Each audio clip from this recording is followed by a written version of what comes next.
But people can't get in until we make it, start it. That's why they all magically appeared. Wow, big turnout. Okay, so we are live on YouTube, and I just need to put it on Facebook, and then we can go ahead. Great.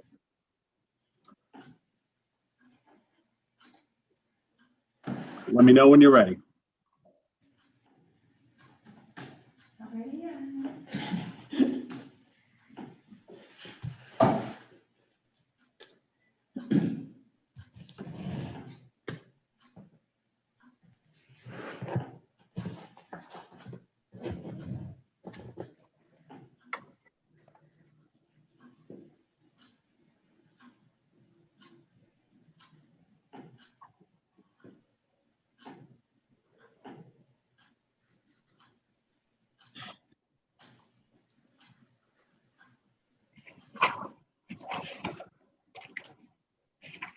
Ned is still here working.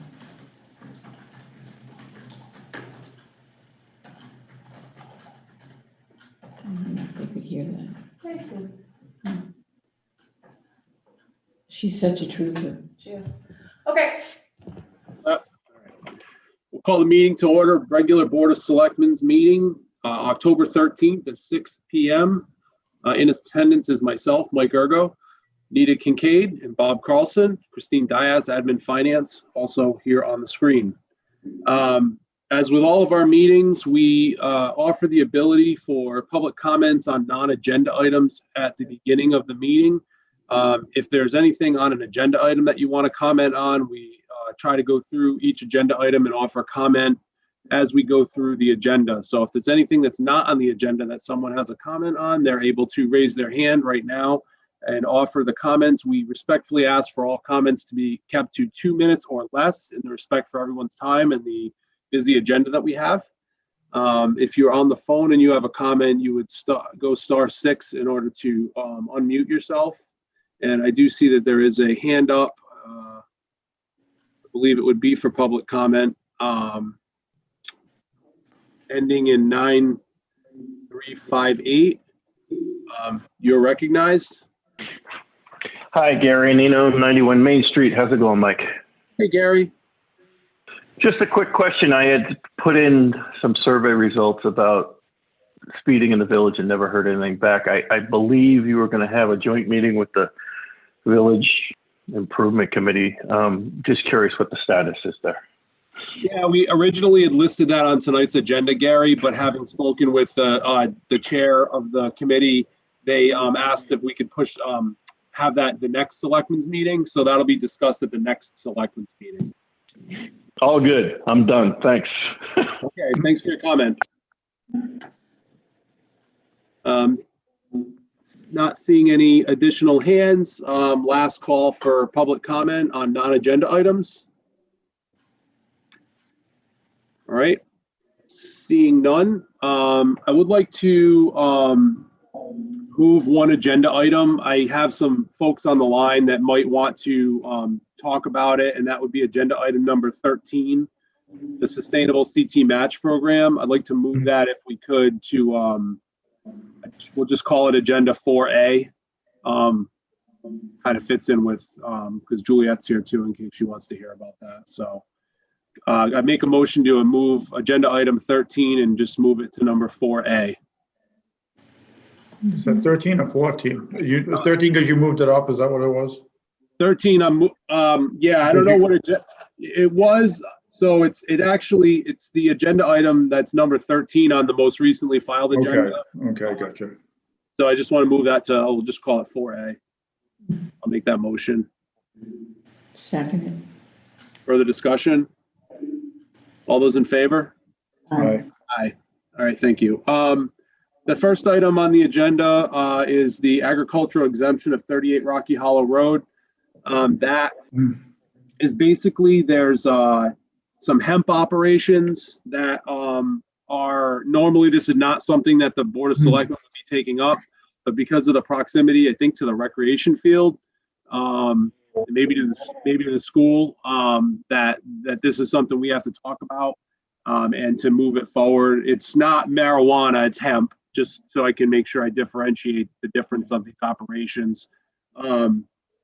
Obviously, I think most of us are familiar with that hemp is made for all different types of things. And I'm sure they'll have their, security and things like that to make sure their crops are secured. Juliette, did you want to add anything to the discussion on this request? Only that it's, it's not a huge operation. It's not like down the street at Pesher's place. This is somebody's yard essentially. So the field they have in their yard. It is because it's close to the school and the outdoor rec, and the state requires the town sign off, and you are the most appropriate board. As far as planning and zoning is concerned, it's agriculture. It's allowed anyway, but the state has a process, I guess, that they are following. And I don't have much to add. It is hemp. It's not, like Mike said, nothing to be concerned about. Go ahead, Bob. All right, so as you both just said, well, this is hemp, it's not marijuana, I get that, but so why is it on the 500 feet buffer anyway? Why is it on that? Oh, why the state does that. I was trying to find that out, like what the big deal was, but some people, there's a theft issue with hemp, and I'm not sure what that's all about either. But I don't know, maybe people, I really don't know. I can't even speculate. I have no idea. It doesn't make any sense to me. So it's on the list of has to have a buffer zone. On the third paragraph, I didn't understand, is this on his property or not? Because it says there's a stone wall running roughly west to east that is 272 feet south of my property. So is it on the property line or not on the property line? I saw the map, but I couldn't understand. Or was it on his property? So a portion of his property abuts the recreation field. Mm-hmm. That stone wall, where that stone wall is, that's what abuts the rec field. So he's planting down in that area. But on his property, not on. Property. Yeah. Okay. She's going out. Juliet, it's really hard to hear you. Sorry, it's just, I don't know why the state requires it. I find it to be odd, but I don't know if it just has to do with people think it's something else. I don't know.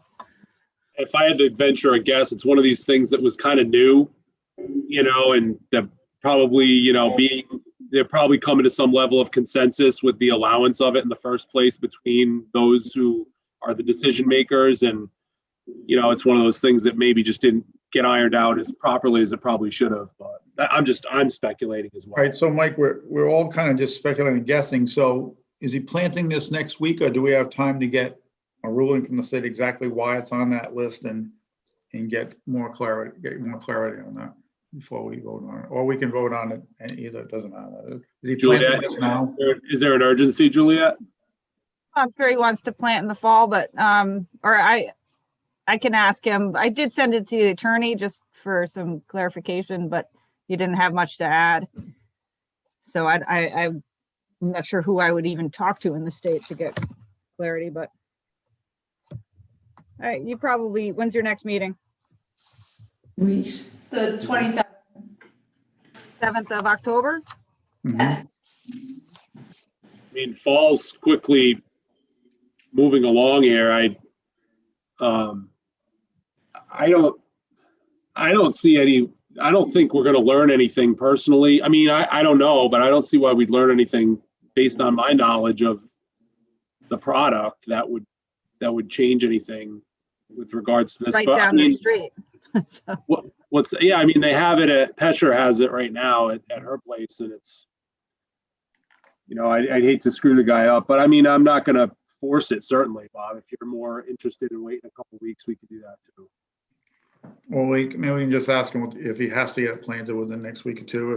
If we find that, I'm for it, I'm not against it at all, as long as I know why it's in the buffer zone now, why it is being buffered now, that's all. I would hate to do it on speculation that we think we know why, but we don't know why, and then we found out after we've given them approval that there's a reason why. So, I mean, you can put it to a vote if you want, Mike, it doesn't matter. I think if we want that information, then I would just say if for some reason, Juliet, that this gentleman needs to plant sooner than our next meeting and we can get answers, I would have even a special meeting. I don't want to screw up his plans if there's no reason for us to not move this forward. You know, we could meet next week or whatever if we really had to. But if there's not an urgency, then we could just look to do it at our next meeting.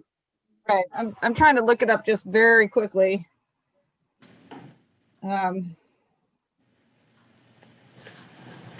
Why don't you, while you're doing that, why don't I take if the selectmen are okay, I could take I see there's a hand up for one public comment on this. Is Okay. that all right? Go ahead. I think that's Sean.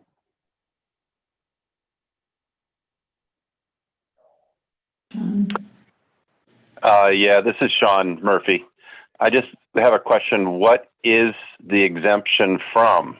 I mean, it's an agricultural exemption. What are they exempt from? Will they be exempt from if this is granted? For the location, his property happens to abut a school or abut the recreational center. And for some reason, the state says if you do that, you have to get permission. So he's exempting it from a state rule, state law, or what is he? No, exemption, it's more like permission, not exemption. We might have just titled it maybe improperly on the agenda Oh, okay. as an exemption. Perhaps we mistitled it, Sean. That's all. So it's not a tax exemption. It's not an exemption from our zoning regulations, nothing like that. No. Nope. Thank you. All right, well, in order to move forward, why don't we just go ahead and move on from this agenda item and we'll just add it to our next agenda? And Mike, we'll if you need to call a special meeting, it's gonna take 10 minutes to have one. I have no problem with that. Yeah, that's what I'm saying. If he needs it, we'll just have a special meeting about it if we have to. And if he can wait 2 weeks, we'll do that, but better to have. There is some state regulation with hemp, because I mean, it has to be grown in, I guess, in a certain way so that it's got to be monitored in a way. So they're not growing marijuana in there too, or the THC levels aren't, there's a lot of regulations with hemp. So maybe because of the issue that if we're unregulated or something, it could go wrong. I don't know, but I'll try to find out. Yeah, we'll get some more clarity at our next meeting. And we'll plan for that at the next meeting, next regular meeting, unless we hear otherwise. So moving on to agenda item number 4, John Dean Gallup Conditions Assessment and Feasibility Study RFQ Award and additional appropriation request for this grant. Just for the benefit of the public, the John Dean Gallup House, which had been known as the 1750s house for a while, which sits on Hewitt Farm. We had recently done work to it. It's been painted. It's been vacant for a period of time. And our hope was certainly to get an occupant in there, but actually the timeliness of this grant that came available to do a study of what the property could potentially be used for, that would be in the best interest of the town, was a really great opportunity to get this grant, which is free money for the town. We went out to RFP. And now we have those bids, the RFQ rather.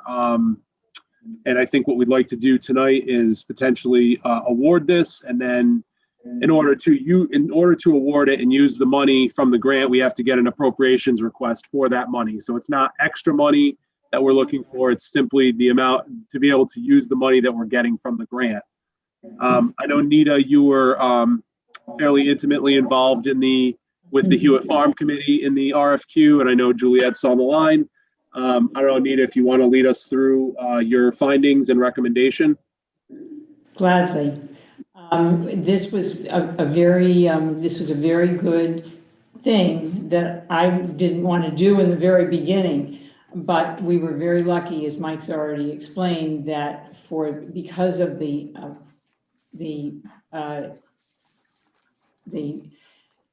fact of what was going on in Hartford and all of that, they took away a $20,000 $20,000 that we would have to give them, and they gave us just plain their $20,000. So that was a good start, and we decided it was definitely worth looking at it. And we, Juliet and Christine and I and Mike too worked on putting out a good RFQ. We had 4 excellent people show up at this. We were very, I think, Juliet, we were kind of surprised. And all 4 of them had done very good work. 2 of them are people that we know anyway because they have worked in North Stonington before. It was really, however, there was one person, one group, a large group, who have a tremendous amount of history and years of experience with this. And they, the person that came from that group showed up really early, stayed really late, was extremely interesting, wrote a great list of information and booklets of all the things they've done. And we decided that we would want to go with them. And it's going to start as soon as we vote on this, basically.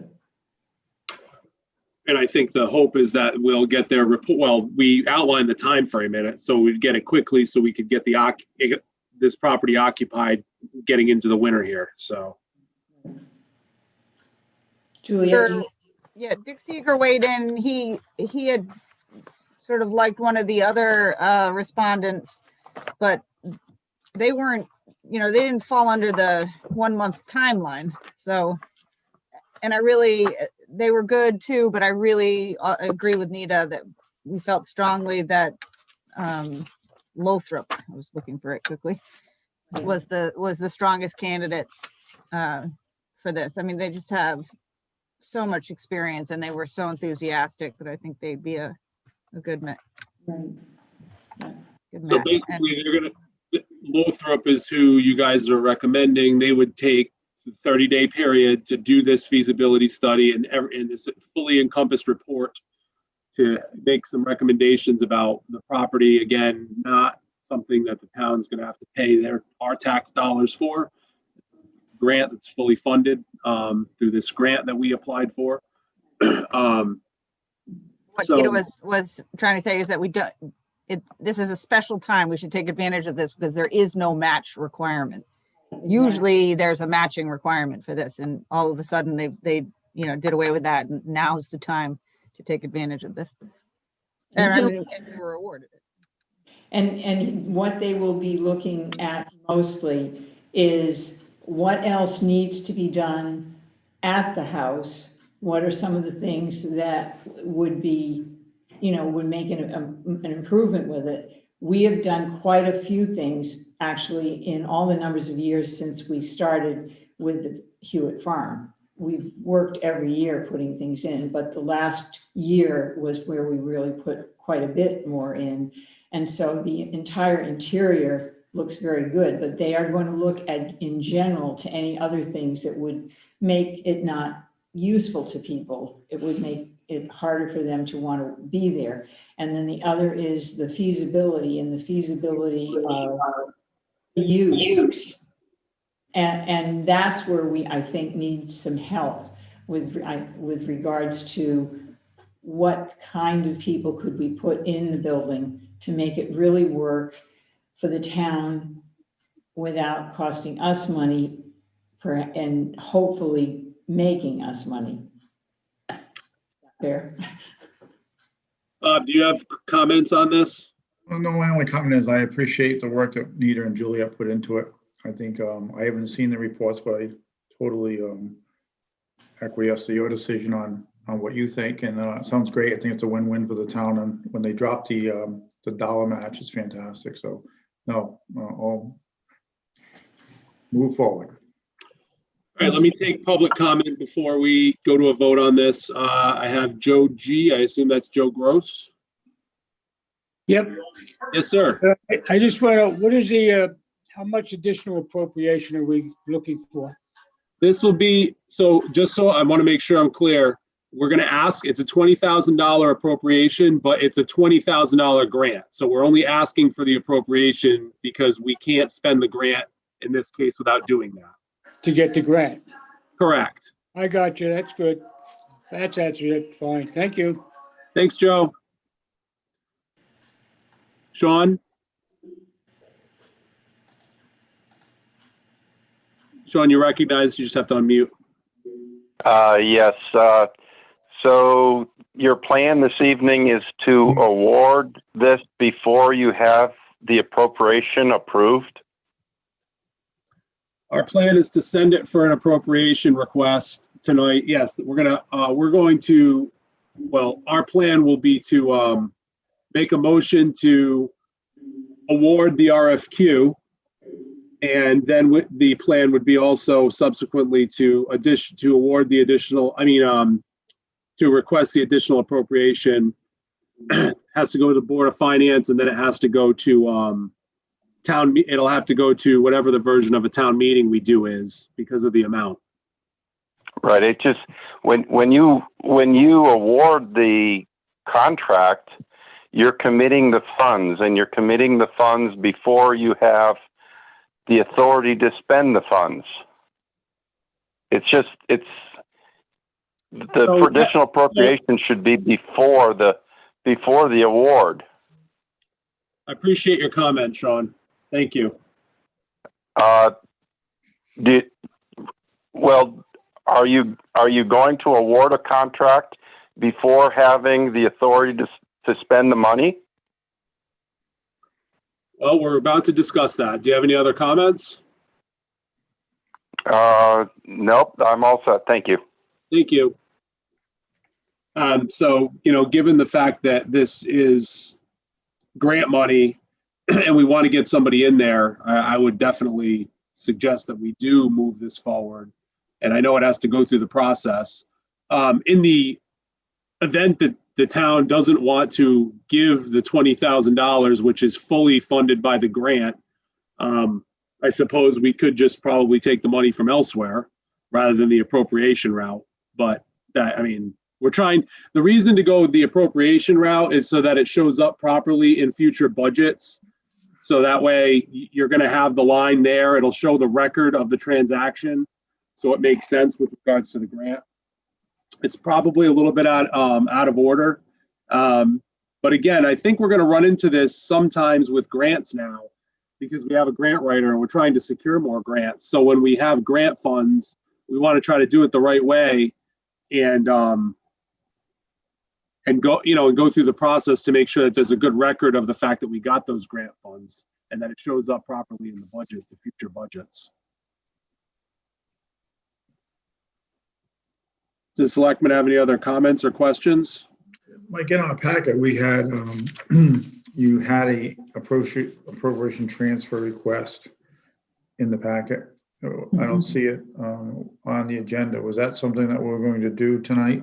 Because if it is, we could just move it ahead and just flip-flop the appropriation request and then vote on the award if that's. Yeah, sure. Yeah, it is on it's all in agenda item number 4.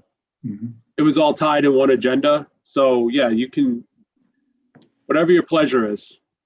Well, if that satisfies what we need to do legally, then when we just flip them and just do that award for us, do that appropriation transfer request first and then go back and vote on the award for the appropriation.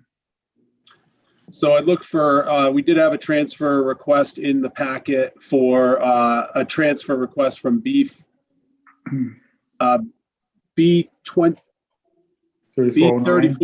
yeah, B3409. And Christine, did you want to weigh in on any of this?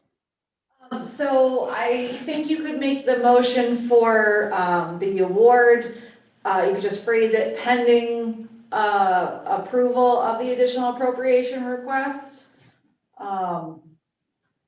But I also just wanted to point out for the additional appropriation request, we have 2 items that are on there. One is for the grant for the technical assistance for the housing plan that we've been awarded, and then also this one for the conditions assessment and feasibility study. So both of these, if the selectmen approve them, will move to Board of Finance for their meeting next week.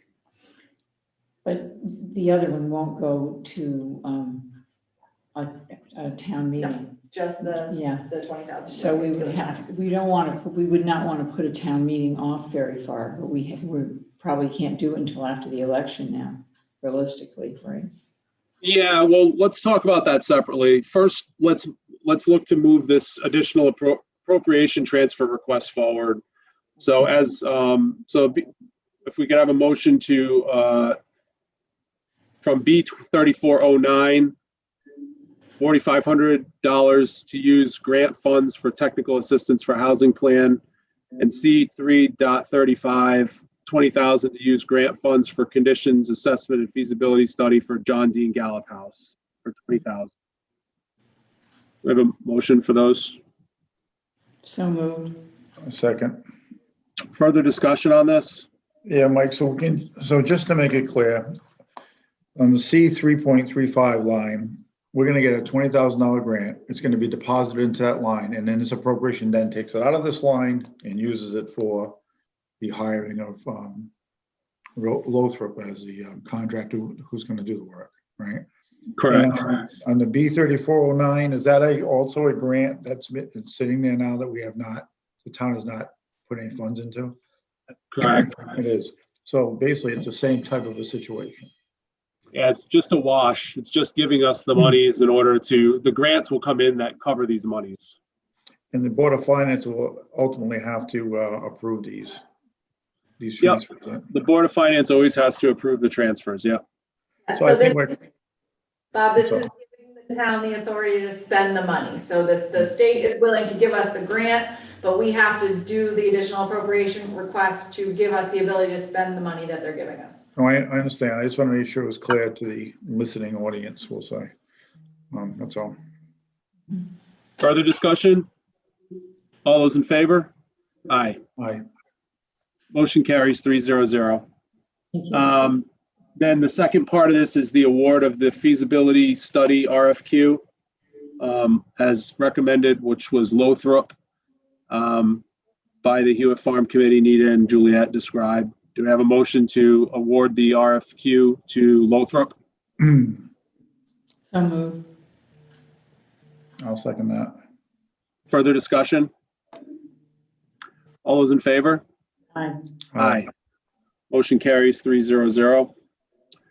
All right, I moved agenda item number 13 up to 4A.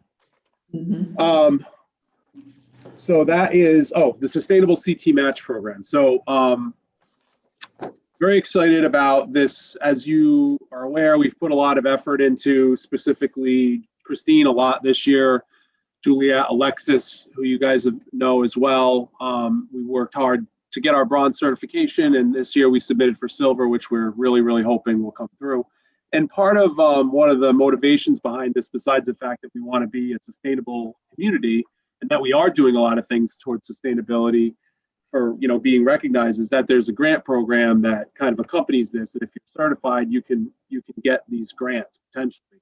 So the first project that we wanted to move forward, and I think it's really exciting, is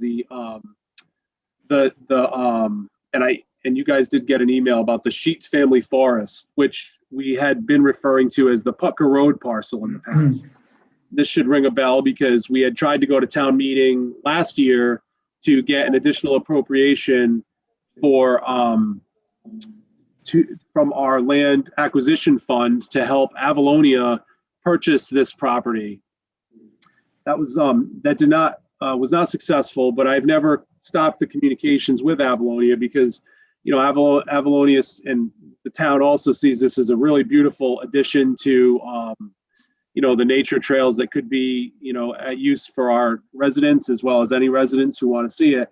So this is an opportunity where we see a great potential partnership here, but not having to go through the town's funds to do it. So the way the community sustainable CT match program works is that basically Avalonia needs $30,000 now in order to successfully purchase this property. If you remember before, it was 40,000, now it's 30 that we need to get. And through Sustainable CT, they'll match 25% of what you raise. So it's actually going to be a crowdfunding initiative that's going to happen. So we're going to raise money. It'll go to Avalonia. They'll be able to take care of, take care of the donations and whatnot. And if we can raise $22,500, we'll get $7,500 from Sustainable CT to match and actually be able to go through with the purchase of this property. It's really exciting. It's a great potential, property for the town, as I said, to enjoy. And I think we all recognize Avalonia's contribution to the North Stonington community. In fact, 25% of their land holdings are actually in North Stonington. So they have a great commitment to our town. And I think this is a way for us to kind of help, really kind of get behind one of their initiatives, but also it's going to serve our community well. So wanted to bring this to your attention. This is something we're looking to roll out pretty eminently here and try to raise the funds as soon as possible. So I wanted to be able to answer questions, and I know that there is representation from Avalonia on the line as well. And Alexis is also here with us, and I want to just ask Alexis if there's anything she wants to add that I didn't properly articulate. No, I think that you covered everything perfectly. Thanks, Mike.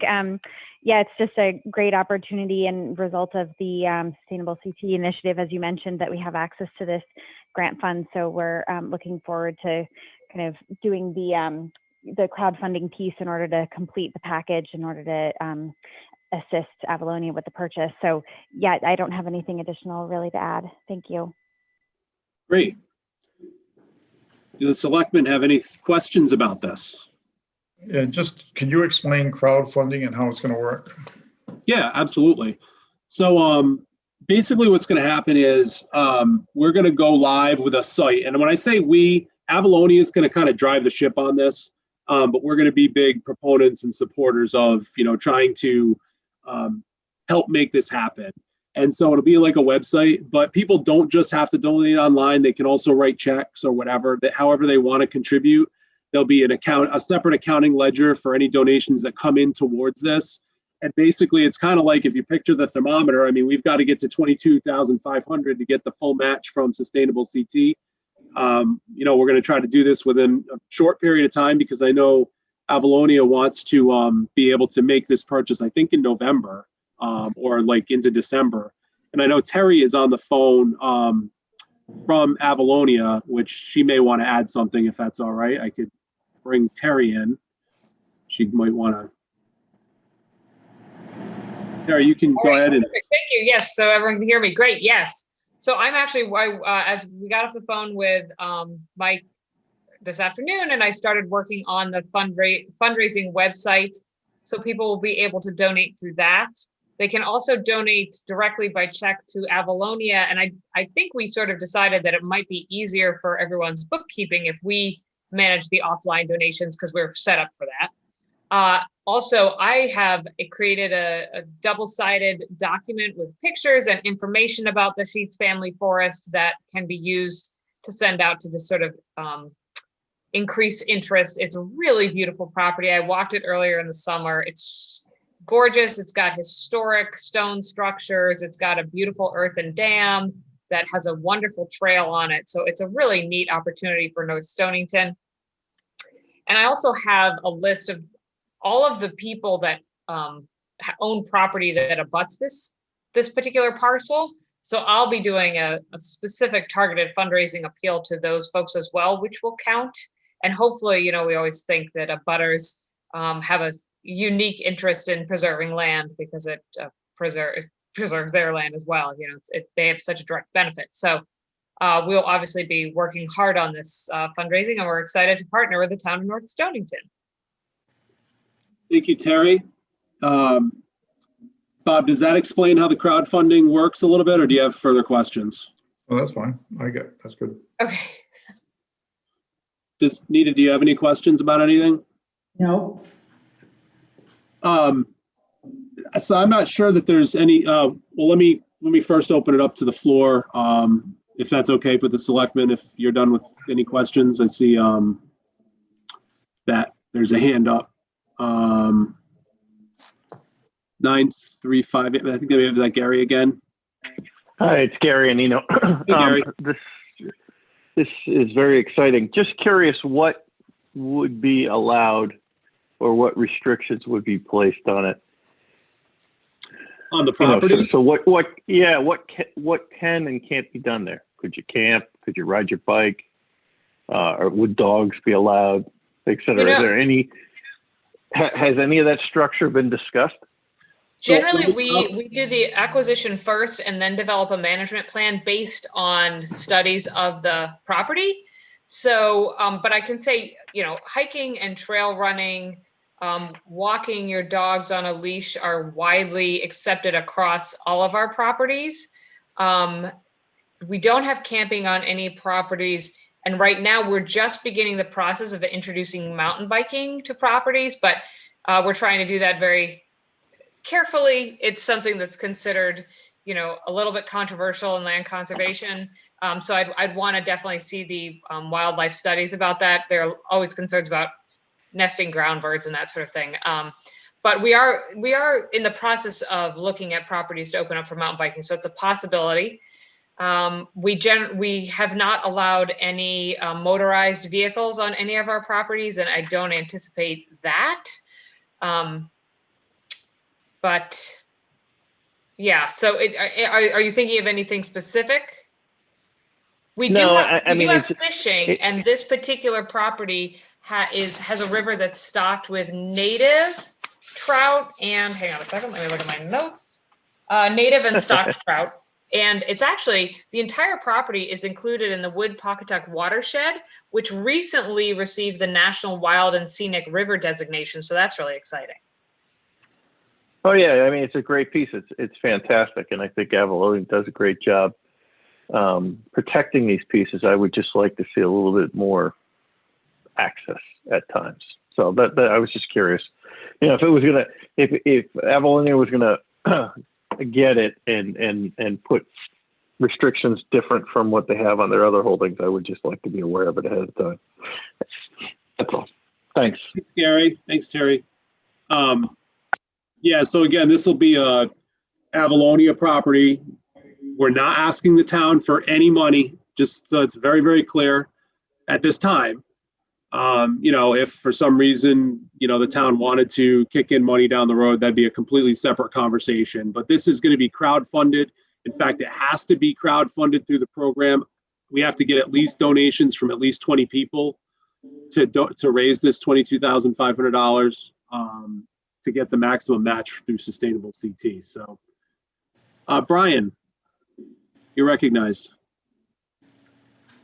Yeah, this is on Putka Road, right? Doesn't the town own some land up there?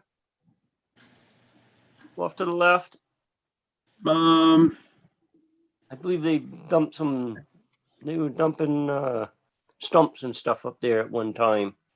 There is property in the area. I'm not sure if it's on Putka Road that we own. I can look into it, but. Well, you're talking about the down by where the stream is, you go over the hill and it's down by the stream. Is that property on the left you're talking about?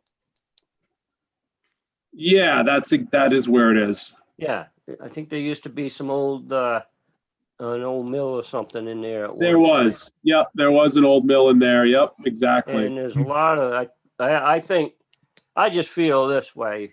That land it's nice and tucked in the woods. And it seems like every time we get land tucked in the woods, and I'm an advocate for having our animals still around here, and I see them disappearing all the time. And I'll tell you, it's because they allow dogs walking around on these trails. People go on the trails. The animals move out. They move out.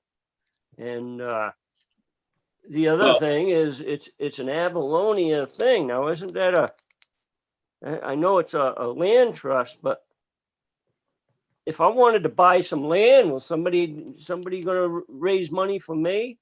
I thought we voted no before. And it's coming up again. Brian, this has nothing to do with the town putting in any money, okay? This is a I've heard grant that before. What's that? I've heard things like that before, and I'm just scared that we're gonna start putting some tax dollars in there, which I just don't think it's right.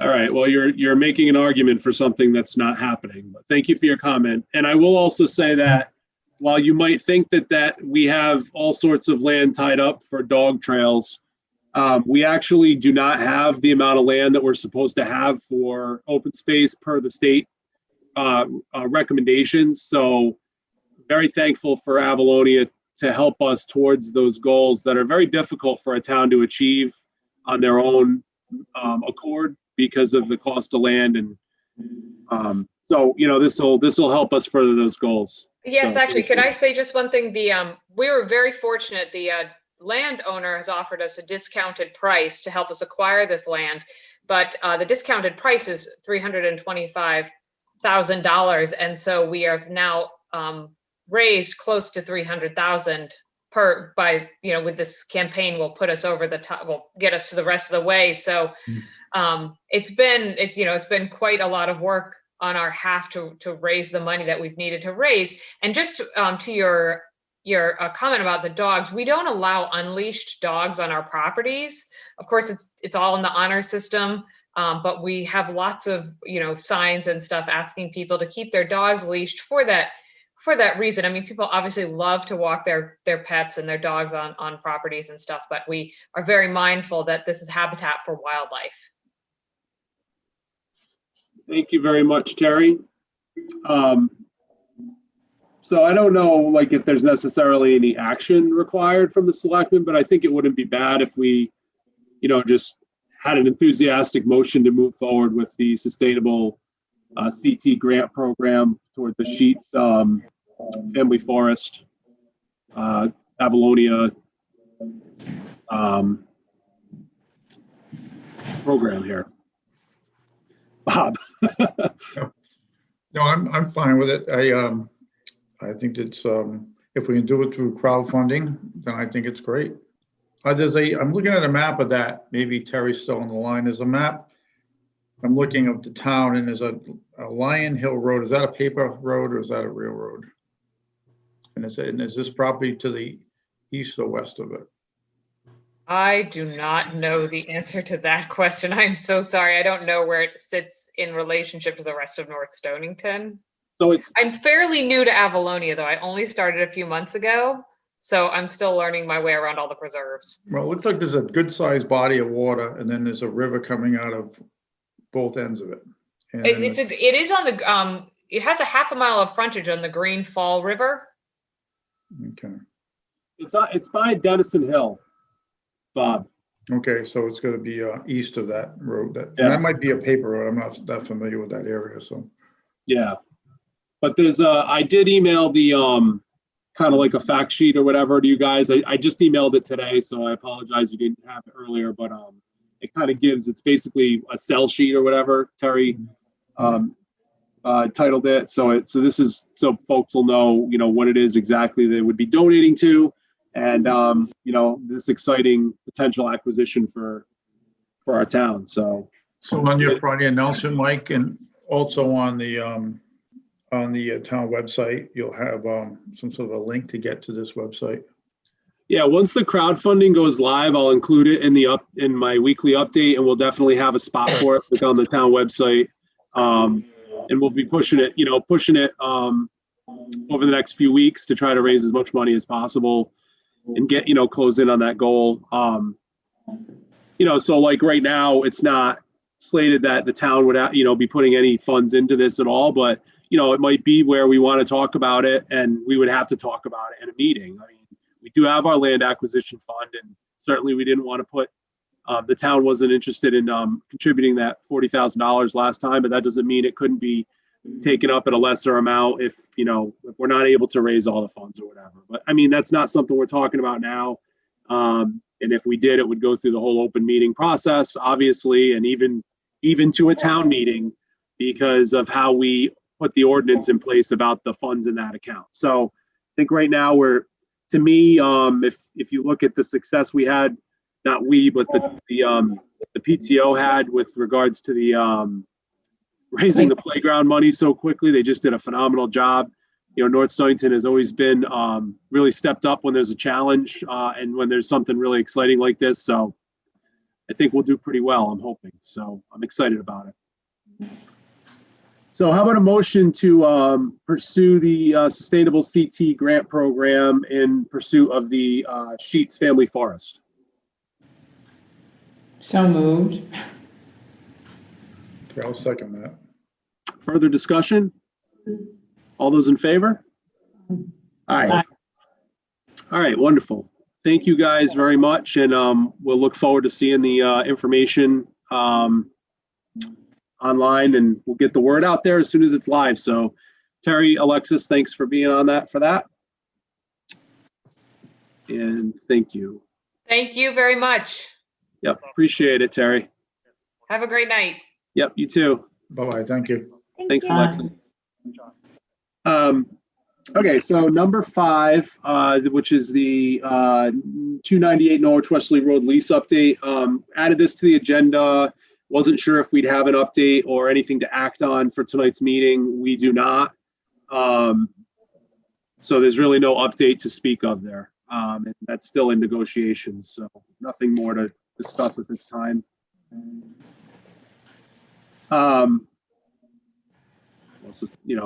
I'd like to just move forward if that's all right, since it's still in negotiations and there's no update. All right. Yeah. Number 6, 298 Norwich Westerly Road Energy Efficiency Meeting Discussion Update. I just wanted to make the selectmen aware of a couple things. So, this building, regardless of whatever was going to happen with it, a lot of it was going to be still there. And right now, all of it's going to still be there. So one of the things trying to look at is the fact that we know that it's not an efficient building right now, but are there things we can do to help with the efficiency of the building? So that there's going to be solar going on, the Board of Ed portion of it, which has been part of the bigger solar project that we've been doing in town. So the new middle high school has solar. The solar is going to be going on the Board of Ed or central office space. That's actually going to be happening within the next week or two. And then the elementary school kind of finalizes that. So that's one thing happening. The second thing was this past week, I coordinated a meeting with Eversource to talk about what opportunities there were for increasing energy efficiencies or ultimately reducing our bills and our spend on that building. We haven't, as a town, really been in tune with the costs of that building because it's been under the Board of Ed's auspice, forever. And so now that we're seeing the bills, we want to see, okay, are there things we can be doing better there? And so had a good meeting with Eversource to talk about what are some opportunities there. And actually today had a meeting with somebody from Prism Energy who we're going to be able to get basically a free energy audit of some of the systems there to see what could be done better in an effort to get us to be more efficient with the building and also, potentially saving money, obviously. So I just wanted to let the selectmen know that those things are happening. So we're, trying to see what opportunities there might be, knowing the fact that we don't necessarily know what the future of the entire building even is. But we know regardless of what the future of the building is, there's boilers that are going to run to heat the building as low as we make them go. There's lighting that's in the building. Are there things that can be done better? So we're just going to take an investigative look at that and see what the opportunities might be. Answer any questions, or just wanted to bring you up to speed on that. I have one hand up. I think that might be Gary. Hey, Mike, it's Gary. Hi, Gary. I hope before we have professionals come in and do an energy audit that we figure out how to turn off the mercury vapor lights that come on at 2 p.m. and go off at 11 a.m. The double-story wing, the one closest to my house. I've been mentioning this for a year. It bothers me because if it was my own house, I'd figure out a way to how to turn those off so I wasn't spinning the meter quite as fast. Just sorry, my 2 cents. Thanks. Thanks, Gary. I'm not really sure that that's still happening or not, but it is something that I had brought to the attention of the school, but we'll make another note of it here and double check that.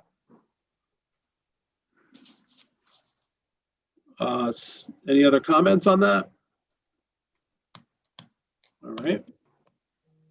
Moving on. Okay, so I just wanted to follow up on the town hall operations. So if you remember, I'm sure you remember, we went in full unison to the Board of Finance requesting an appropriation for a study to look at operations of the town in an effort to increase efficiencies and really have an outside look at, are there things we can be doing better? Are there things, are there opportunities for us? That appropriation request was not accepted. So basically the charge was for myself and Christine and Juliet really to take a look at things ourselves, which we're happy to do and quite capable of doing, and take a look at that and see, okay, where are some opportunities within the town hall operations or in the town in general to do things better. And so what we're going to do is come forward with a report to the selectmen probably sometime next month on what our findings are. And what that will do is that will drive our budgetary process this year. So there's going to be things in this that we, based on our findings, are going to look to include in the future budget, or remove from the future budget, depending on what our findings are. So we're going through that process right now. But there's one thing that I did want to follow up with, and I think there's a couple of things that we as Board of Selectmen need to talk about as it relates to some of this. And one of the things that was a theme, and it bleeds into agenda item number 8, as we talked with staff, was the fact that it's not the ideal setup here at Town Hall. I don't think that's a surprise to anyone. Being in separate buildings doesn't necessarily lend itself to the collaborative nature of doing business.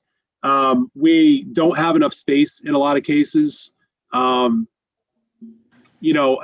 I can tell you, just moving the registrars over to the school was a great thing for them, especially. They've been very, very happy with it, but also it freed up a little bit of extra space over here, which was good, but certainly not enough space the way things are laid out, nor is it a collaborative enough environment as it should be. So I wanted to talk to the selectmen about the idea of, as we're hearing this feedback, I think it behooves us to talk about it as a board. Is there something we want to do about that as we plan? And one of the opportunities, and granted, it's certainly not an educational use, and that would have to be something we'd have to talk about with the library if we were to be interested. But do we want to look at Town Hall moving to like the old school, or do we want to look at doing some level of a modification or some sort of a renovation to get us all in one building here? When you look at what's going on down here in North Stonington in the village, the brewery is having great success to the point where there's just not enough parking, right now. When we look at the new town hall building, I mean, the history of that building is it was once a garage.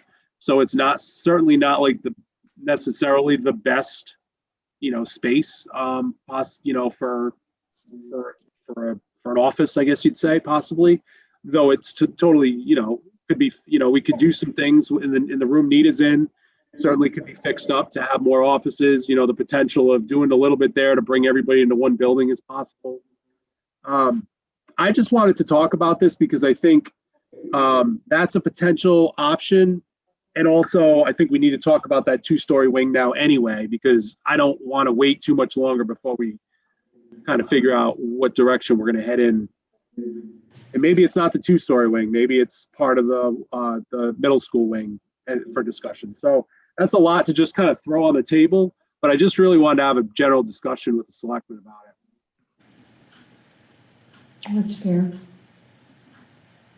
So want some just general feedback, is that it? Yeah, I just want to see what you think. And I mean, I think that you have to recognize, we have to recognize most of the staff is sharing this feedback.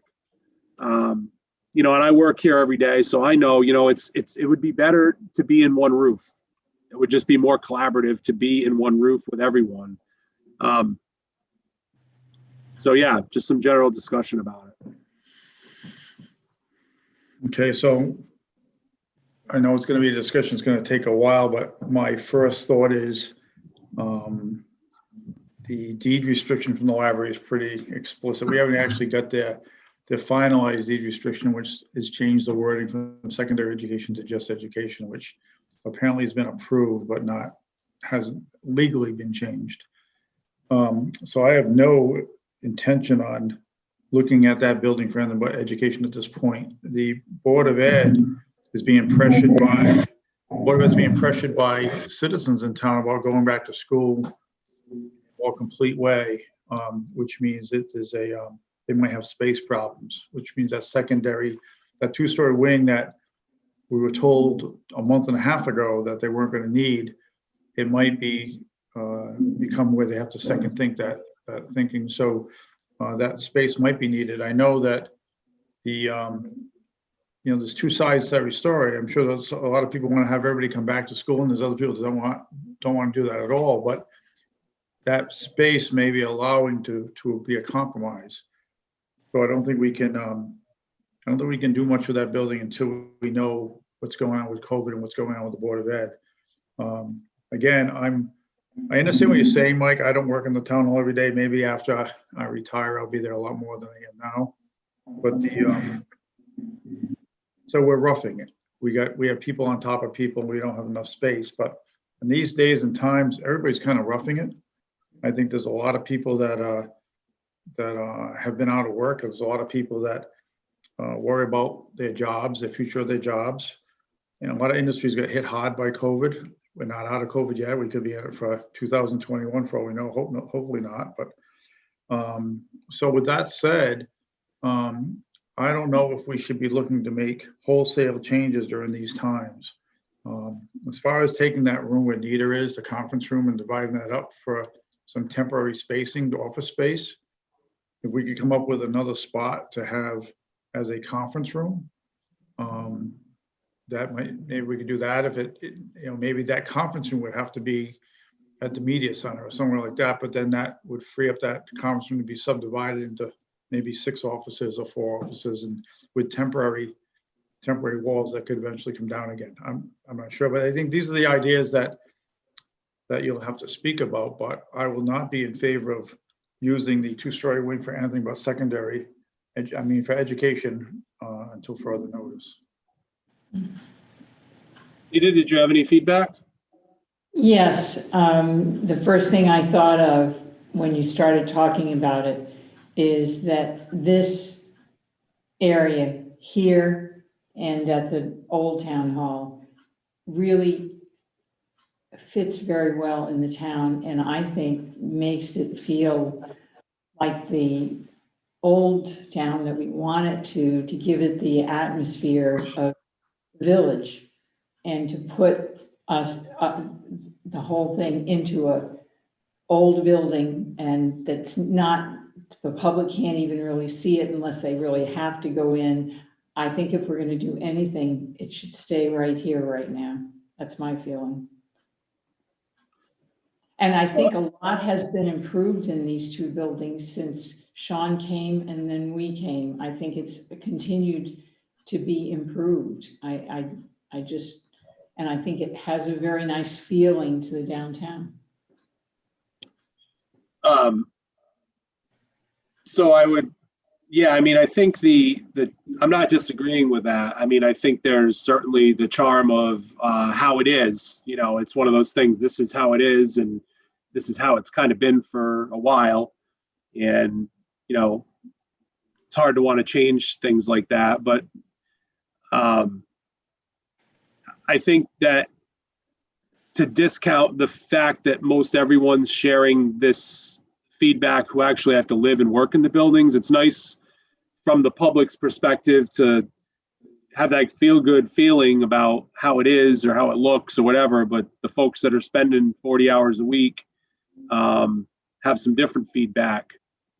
And I think it's kind of it's certainly my responsibility. I think our responsibility to hear that. If I'm hearing the potential compromise here, it sounds to me like using the space that's already there would be the most ideal situation in your minds with making some modifications, which we can look at doing, and I will look at doing based on this feedback. And of course, that'll be brought up. I mean, we're not going to do anything. We're going to bring it back and we'll talk about it. But I just wanted a little direction on it. I wanted to bring it up because the fact of the matter is, and this isn't necessarily our responsibility. However, with the success that's happening down right next door, it presents an opportunity.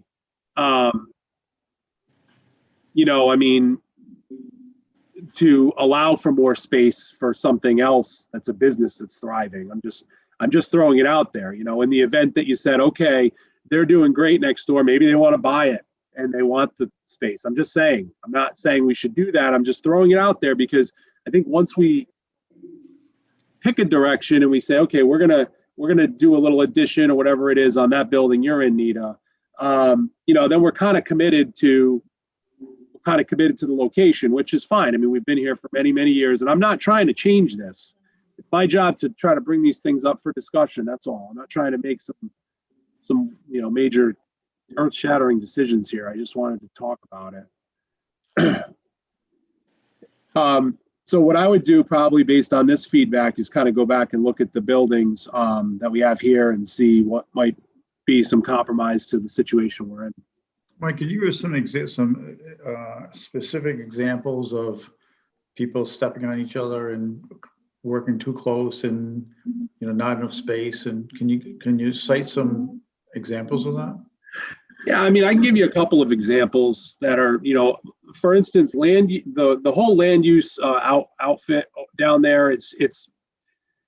There's records that we have to have. As much stuff as we have scanned and whatnot, there's a lot of paper that we still have to have. We just have to have it, and some of it's sitting in a garage. That's not necessarily the best way to store materials like that. We just don't have anywhere else to put it.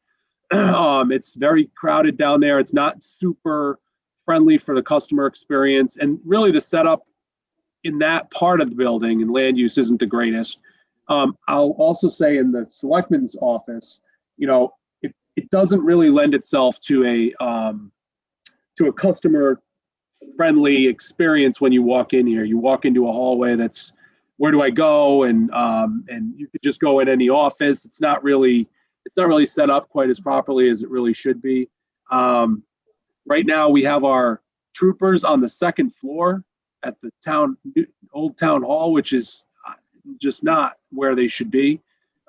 There's just no access to that second floor.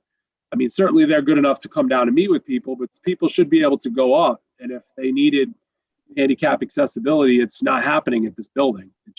So it's, that's a deficiency that we have.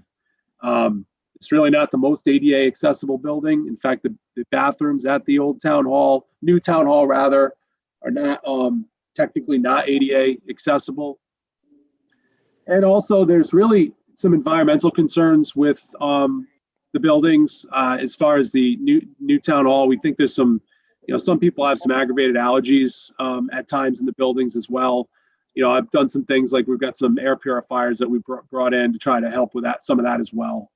I mean, that's a few examples. I don't think any of this is not insurmountable. I'm not advocating for necessarily moving town hall. I just want to be clear about that. I'm advocating for a conversation about what are the potential solutions to these issues that we heard when we were meeting with staff. Does that help, Bob? After the selectmen do.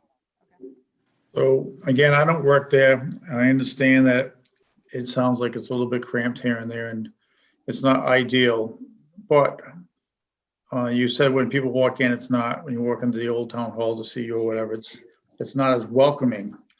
But it's North Stonington. It's what people expect. I know when I go into the first thing I notice when I go into the old town hall is the fragrance in there. It smells like an old town hall, and I love this. So I could walk in there blindfolded and know exactly where I am. It's not a bad smell. It's just the smell of an old town hall, which I like. Some people like the smell of leaves burning. That just, to me, it's part of the charm of the town. And I think a lot of times we talk about things that sound great, but we moved here for the charm of the town. And the people, I think if you actually asked them, now not the people that work in the town hall, but you ask the people that visit the town hall, the people that live in town, they like it the way it is. So I'm not a proponent to always look to change. Now, small changes within, I mean, the changes you made by putting the building inspector down near Juliet and some of the changes that Sean had done before we took over with the new furniture in the conference room and painting it. And I mean, those are great things. I'm proud to go into the town hall, and I'm proud when we have people come in, they see that beautiful TV setup, whatever it's monitor it's called on the wall. So we're kind of like stepping into the future, but retaining the old at the same time. And I think that's part of the charm of this town. And I mean, if I didn't want this charm, I would move to Groton or move to Stonington or move somewhere else. So I understand what you're saying. Again, I don't work there every day. Maybe after December, when I'm retired from my other job, I'll be there more often. But I'm hard pressed to agree to make those kind of changes to this town that we all seem to love the way it is. So that's all I got. Can I say something? Yeah, go ahead. Okay, so one thing that really could perhaps be done and might not be very expensive to do, I don't know really. I've been in there a few times, had to be in there last week to find Juliet in the lovely garage out back, which is not lovely and which is not well organized, does not have stuff set up so that you could really just you could take a lot of stuff out of your office and put it in there and feel that it would be safe and know that you knew where it was. Boy, that would be one place where I would start and put something aside to improve it and to allow it to take some of the things maybe out of the offices that you don't use it when you don't use it all the time. It's just, that's it. So that's a great idea. I mean, we would need an HVAC system in there of some kind. There's no climate control whatsoever, which is the problem out there as it relates to records. And I just want to make sure I'm clear, because I feel like sometimes even just by opening up a conversation, it'll paint a picture that isn't really the one that's trying to be painted here. I agree with all the charm. I think it's really nice. I'm not saying that I don't agree with all that. But I think some people who haven't lived in town or might have come to town hall for the first time, they may not have that same feeling of that you have, because we're involved in town. And, we've kind of grown to love it because we go to a lot of meetings and we know all the players. But there's the majority of people in town, they come to town hall once, twice ever.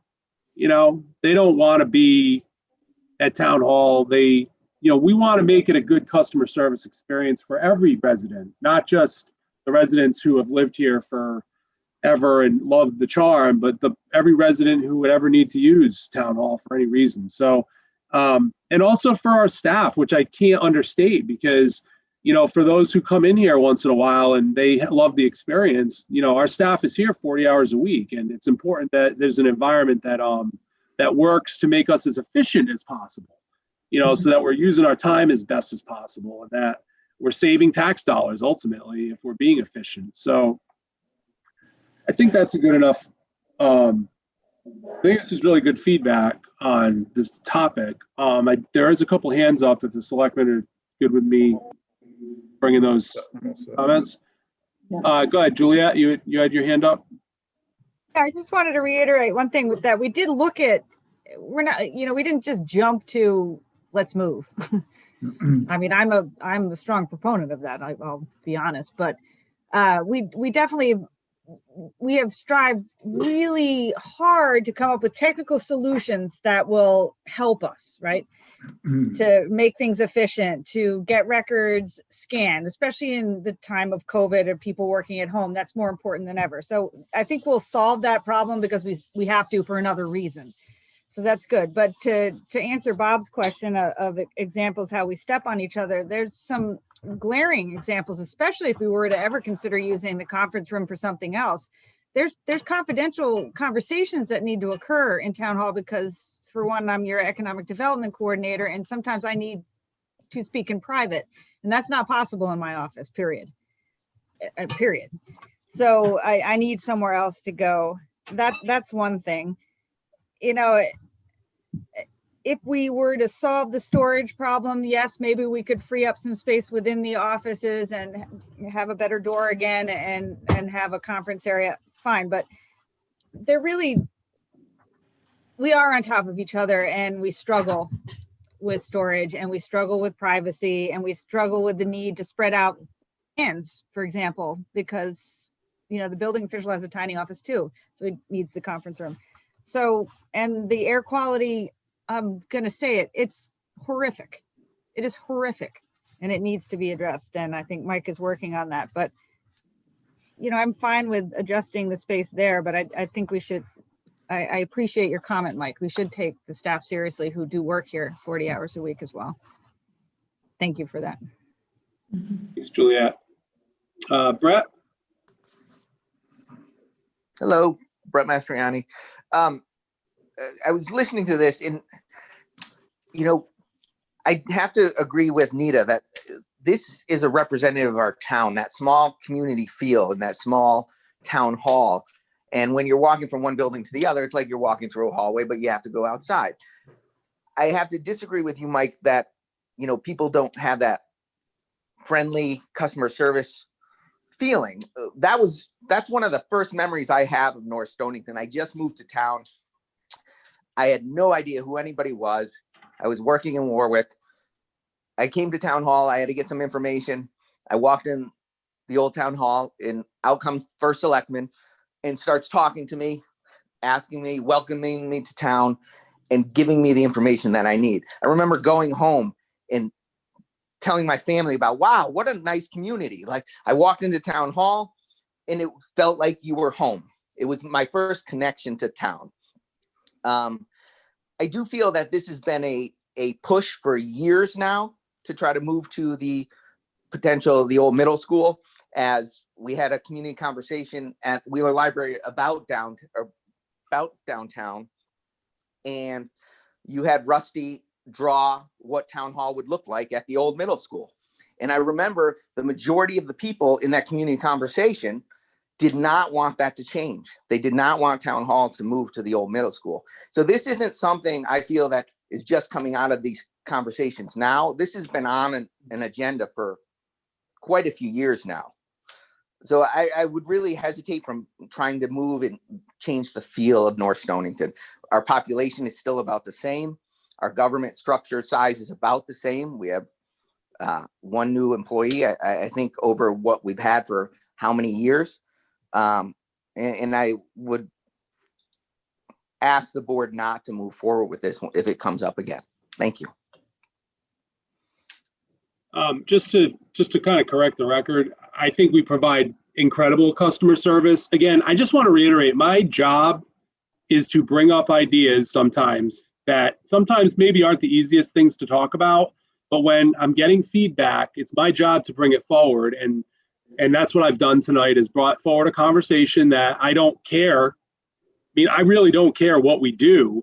I just want to do what the right thing is to do, right? So I think there was two good points about this discussion, and I think we'll proceed knowing that we have an issue. We will proceed looking at the footprint we have here and how we can solve it within this footprint. I think the second thing that, Bob, you made the point, and it seems like there's a consensus on not looking at the Norwich, the school building as anything other than education. I heard you say something that is, and I think we need to follow this up probably, and this is the agenda item about that building as far as action.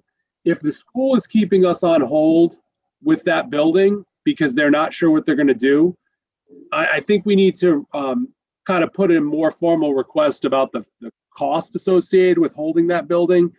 It's a pretty sizable bill, and we're going into the winter months. And if our hands are tied on being able to use the building, I think it's only right that they're paying some of the utilities for the building. I can tell you, and I don't think that there's going to be a pushback on it or anything like that. I just want to formalize it so that way we can make sure we're communicating about it. But like what we did this year was we really didn't know what was going to be the deal with the building. So we kind of put a per square footage cost to the school just on the space they were going to use. And we said, well, the utilities will figure that out. So the utility bills are all coming to the town right now. We don't have a budget for any of those. So what I would probably suggest is that we go back to the school and we just say, listen, yes, you're going to pay the square footage cost for the square footage that you identified that you were going to use for the remainder of this year, and that we identify a utility cost for the square footage at the 2-story wing and attribute that cost to their budget so that we know that it's getting paid through them. If we can't do anything with the building, I mean, is there any problem with that? Yes, Bob.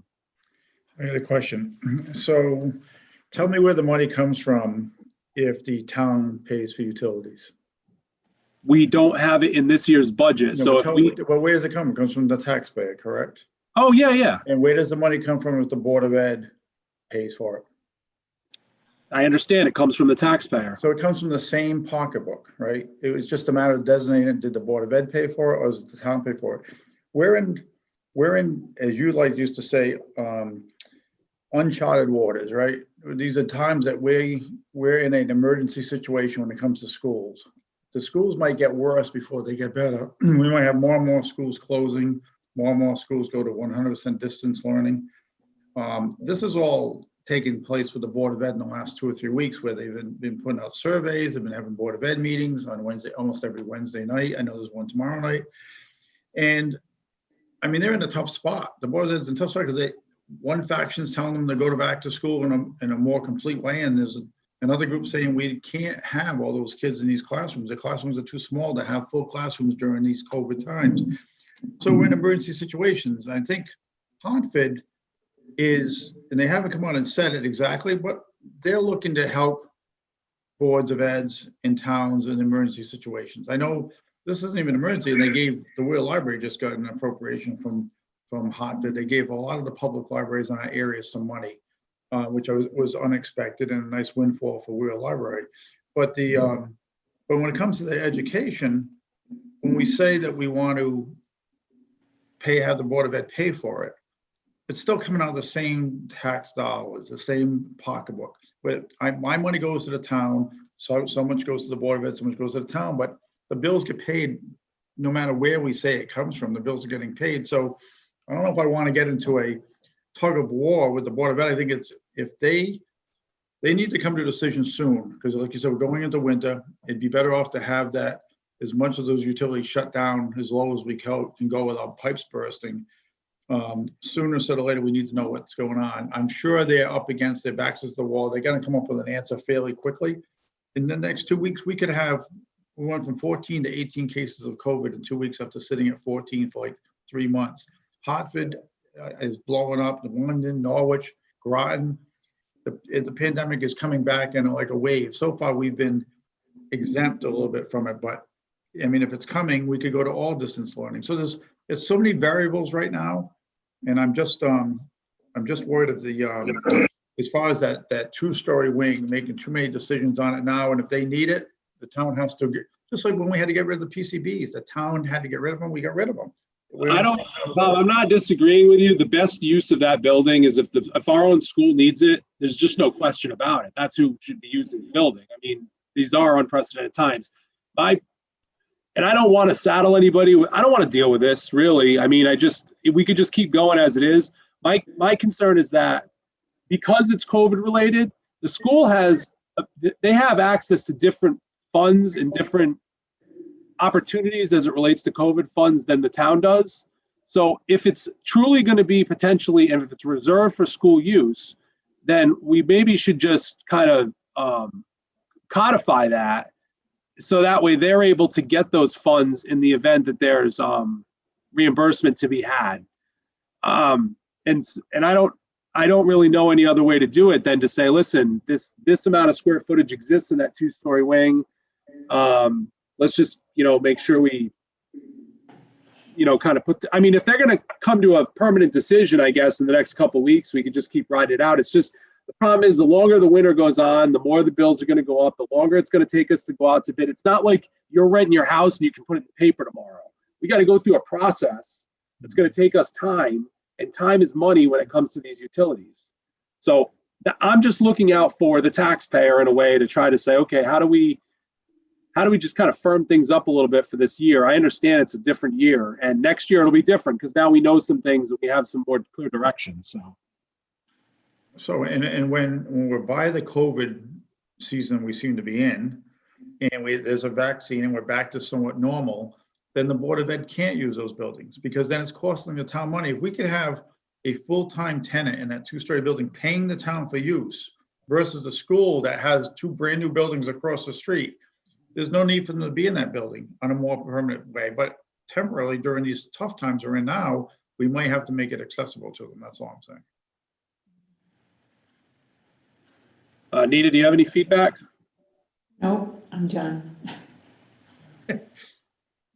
All right, so basically, I'm not hearing any action on number 8 right now. We're just going to wait and see what the school comes back with, and we'll just deal with it from there. I want the selectmen to be aware that we have an unbudgeted item as it relates to utilities for that building. So I've been doing everything in my power to try to get occupancy, to work hard to come up with a solution. And I'm telling you, I'm not going to be able to fix this. We're going to have bills that we don't have in the budget for that building because of these crazy times that were unexpected. Mm-hmm. Comment from Brian Rathman. Yeah, I'll be real quick. I know it seems like it always comes up about the troopers being on the 2nd floor, and I know I've said it before, that recreation building that the old firehouse, that's got a lot of space in it, and I don't think the recreation uses the whole building. That might be an avenue where you could have the troopers up there, or even the zoning department, or maybe there's some department that could go up there and use some of that building, which might save us some, because it's heated and everything, and it's got bathrooms. So that was just my suggestion. Anyways. Thank you, Brian. Yep. They do actually use all of that building, believe it or not. There's a lot of programming that goes on up there. It's pretty incredible. But certainly that was something we also discussed internally. Okay, seeing no other comments, moving on to agenda item number 9, the exit 92 area water update. So I know the selectmen both were able to join the WPCA's last meeting. So I just wanted to put this on our agenda. I know you're fairly up to speed on what's kind of happening in that area, but this is the general public's, and I think I've put it in my last couple of updates that I send out. But basically we are pretty aggressively trying to figure out how to get KOA campgrounds water. They've had an issue for quite a long time. It really shouldn't have been going on this long. And that we have a vineyard that's actually going in across the street as well, who is probably going to just drill a well. But if there was a way to provide water, that is the advisable solution for areas, is to have a bigger, more grand plan for water, for supplying water, rather than having wells that could potentially fail or go dry, as we're seeing in these times right now with extreme drought conditions. So it is better to have a more structured and planful approach to water needs. At this time, to make you aware, we've been working hard through the WPCA, and we've been contacting different property owners to see their interest in potentially, whether it's being a part of the solution or connecting. Also talking with the different towns surrounding us, including Groton, including Westerly, because they have operational water infrastructure, and actually Westerly Water does supply to some of the area. So right now we're basically looking at, okay, what is the big picture here, and what makes the most sense from a big picture perspective to solve this problem, but also thinking of moving kind of forward. And so that's where we're at right now. We're trying to kind of move a little bit expeditiously to fix the KOA issue, but in a way that sets us up for success for kind of future planning in the area. Okay. So I don't have anything substantial to report except that there's ongoing meetings with different groups right now. And we're just still kind of gathering information to see what makes the most sense. The great news is we have property owners that are willing to be part of the solution. We have property owners who are willing to commit funds to the solution. So this is not something where we see the taxpayer having to come up with money to solve this problem. So I think that there's a lot of really good things going on with it, but I wanted to make sure we kind of keep it in the mirror so folks understand that this is something that's ongoing, and that my next steps will be, once we feel like we've got a better direction to go in, which should be hopefully in the next week or two, to submit to coordinate a meeting with the chairs of like planning and zoning, WPCA, economic development, and just kind of talk about, where we see this going. And then probably subsequently a meeting with all the boards, including ours, as we look to kind of move things forward. But again, I see this being something where the town isn't necessarily having to step up or ante up or anything like that. It's just us being in the driver's seat, as it would say. We have the exclusive service rights in the area, and I think that's a good position to be in from a town perspective, because water is such a valuable resource. So anything that happens with water, it has to be on our terms. And so I think that's a good thing for North Stonington. So can I answer any questions from the selectmen on this? I have no questions. I'm all Is set. there any public comment on the topic?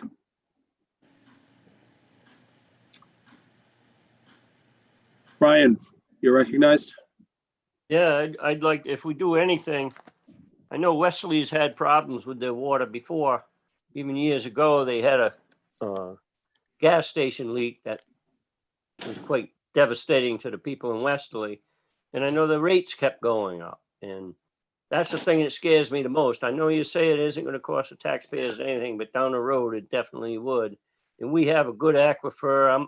I'd be advocate of having our own wells, which that belongs to the state, I guess, obviously, but use the water we have, because we have good water in North Stonington.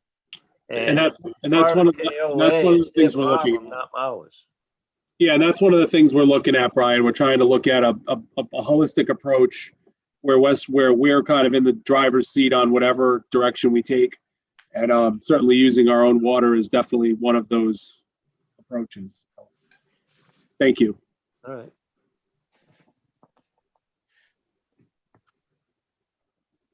Any other comments? All right. Speaking of water, next item is number 10, the lake drawdown request update. So I got an email from one of the lakes again today asking the status, and I just wanted to submit back to the state that we had basically said we were in favor of the drawdown request. I would like to send a modified letter indicating just a cautious approach to the drawdown request, given the extreme drought conditions. We weren't facing those when we made that decision a couple of months ago. I'm not sure that it's advisable to draw down the lakes in these extreme drought conditions. Since I don't know, I would like to send a letter explaining that, we rely on DEEP for the best advice as it relates to this, and that the selectmen would be very cautious in any drawdown requests given the extreme drought conditions. And I just wanted to run that by you before I sent such a letter. Makes sense to me, Mike. Times have changed since the last time. I think the last time this came up, we all three of us said we had no problem with it, with the request, but things have changed a little bit because of the drought. But yeah, to at least ask the question makes sense. Mhm. Okay. I'll get that drafted and send it tomorrow. Thank you. Looks like I have a comment. I don't know if it's on that I assume on that topic. 7108 phone number. You are recognized, just have to unmute. Hi, Mike. This is Caroline Howell. I actually had a comment regarding the prior question, or, number 9 about the water update. Oh, sure. Go ahead, Carolyn. I'm sorry if I Okay. didn't see your hand.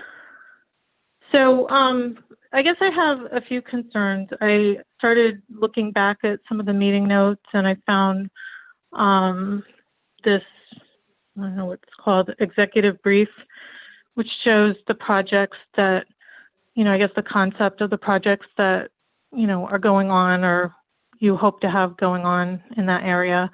And one of my concerns is that one of the property owners actually sits on the WPCA, and I just don't, you all find that a conflict of interest?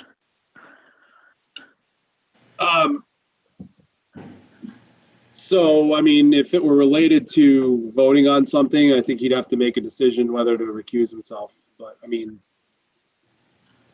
Well, it seems to me that if they owned the KOA property in the past, what's now the KOA property, and they still own the property that's listed at 100 Pendleton Hill Road, that it would seem with such a push that I don't know, I mean, that's just my personal opinion, sure. that it would seem to be a conflict of interest.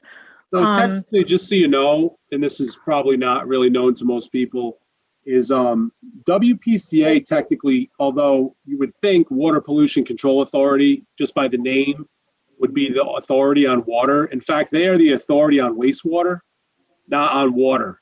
Actually, because we don't have in our ordinances a designated authority on water, that actually falls to the selectmen right now.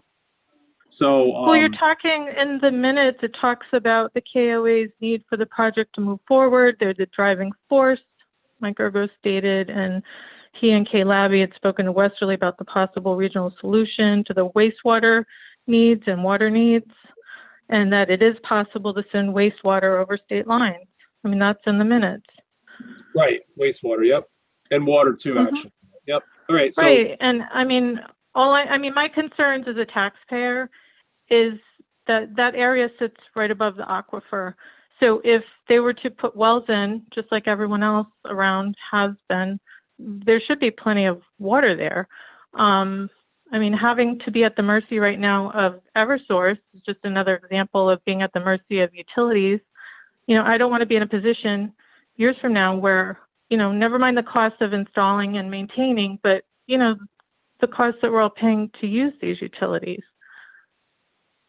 yeah, I think we have to have greater conversations about it, Carolyn. But thank you for the comment on that. Thank you. So we're on agenda item number 10, which is the lake drawdown request. And I did already ask for comments on 9 before, so I didn't see any hands up at the time, but I see 4673 on agenda item number 10. Do you have a comment?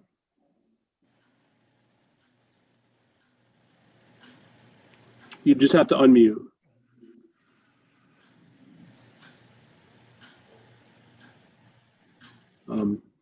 Perhaps you inadvertently raised your hand. 4673. Pull you out of the queue here and move on.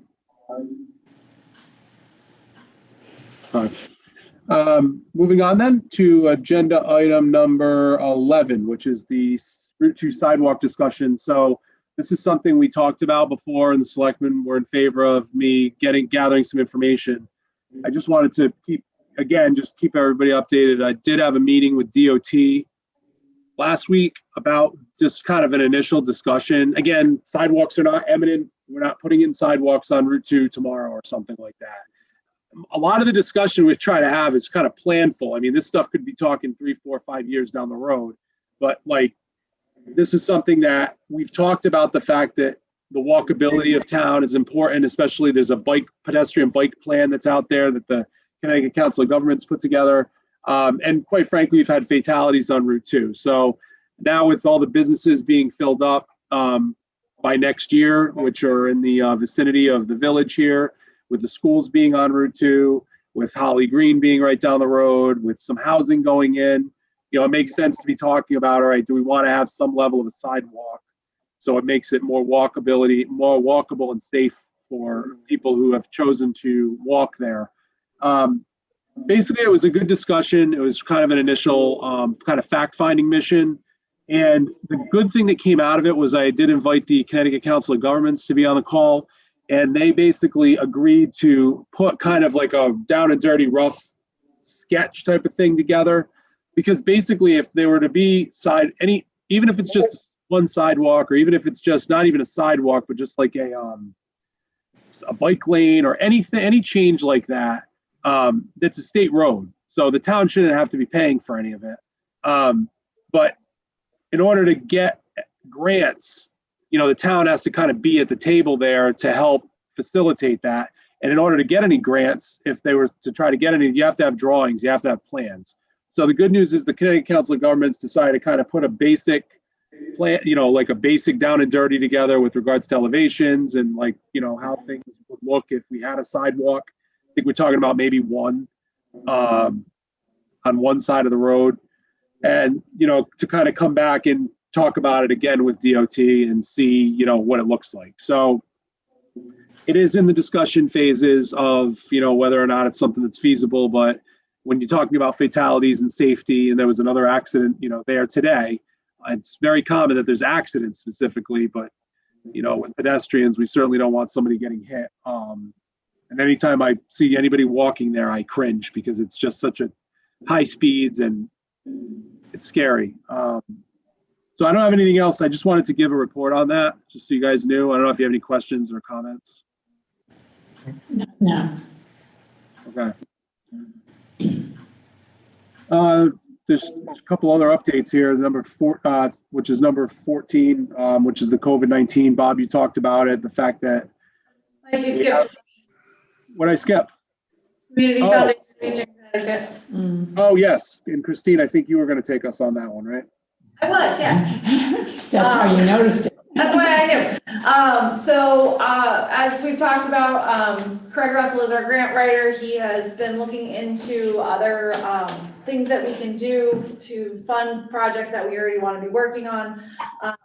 So there is a grant through the Community Foundation of Eastern Connecticut for the treatment of the weed problem that we have at our lakes.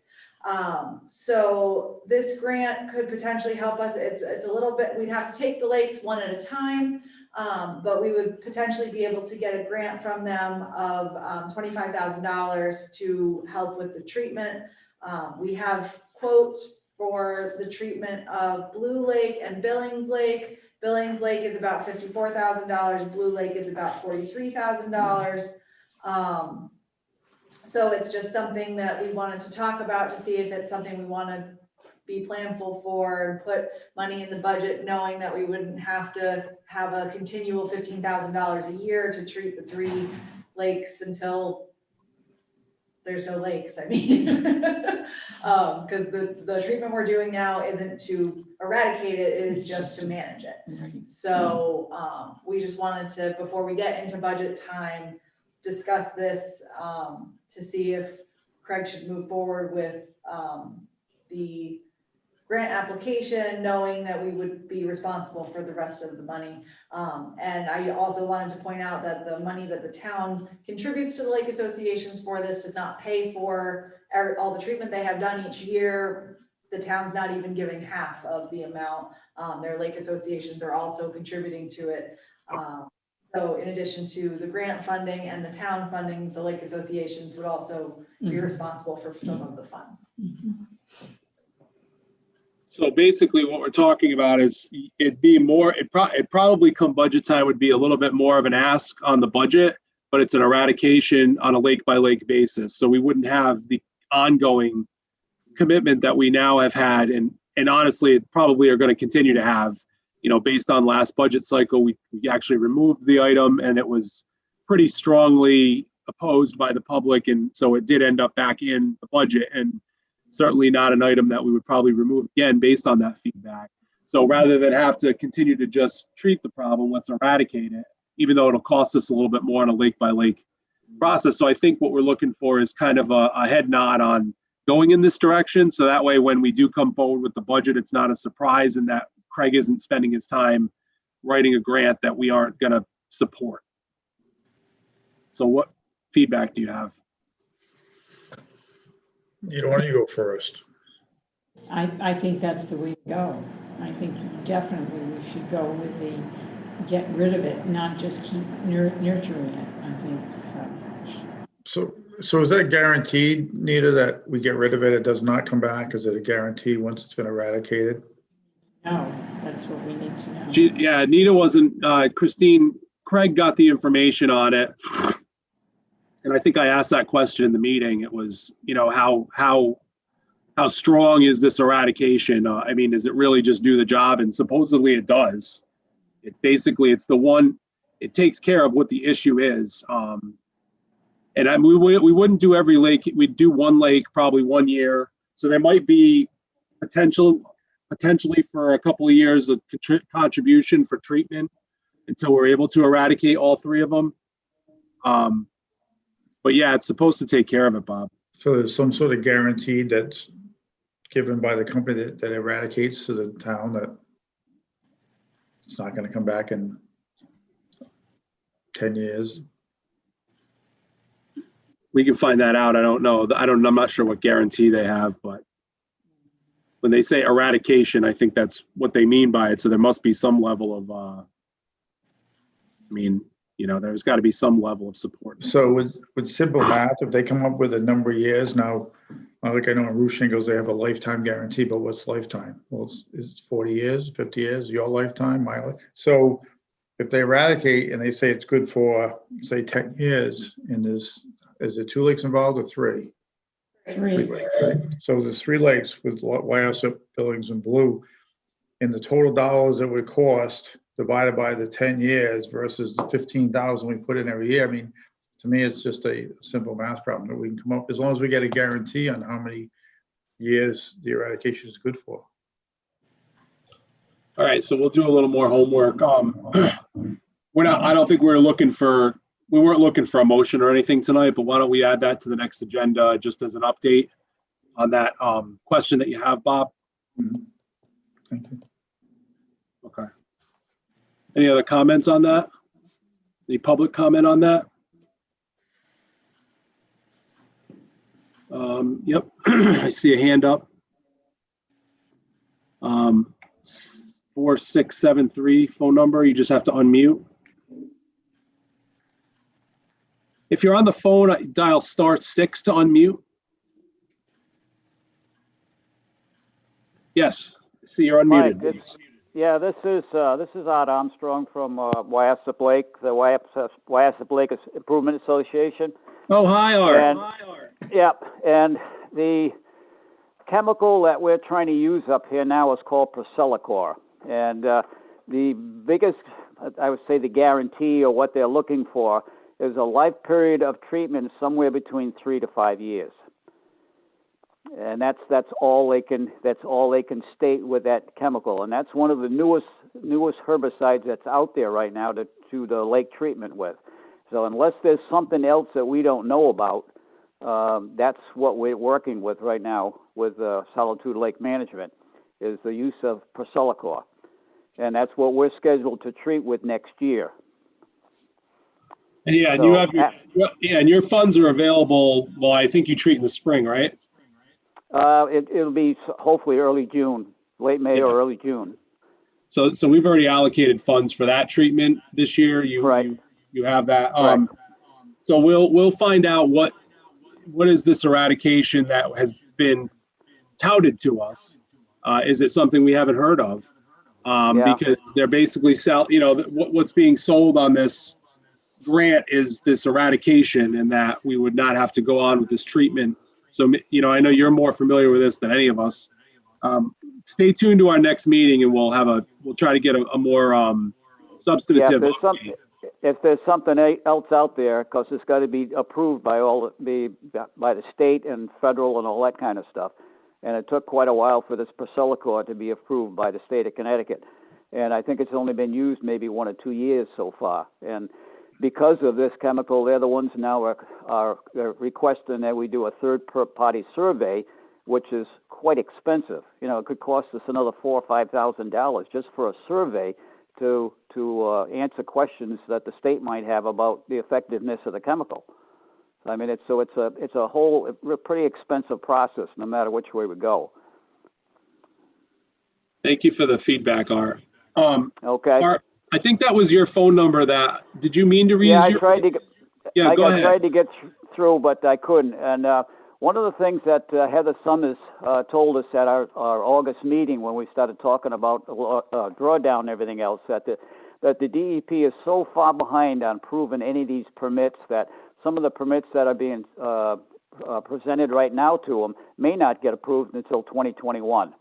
So I don't think we should try to withdraw our request. You know, I'd like to see that if they can't do it this year, then and I'm kind of in the same boat you guys are, as far as, because I've talked it over with our board of directors and everything else up here, that, you know, this might not be a good year to do it, you know, because of the drought, and the lake is down a good 16 to 18 inches right now.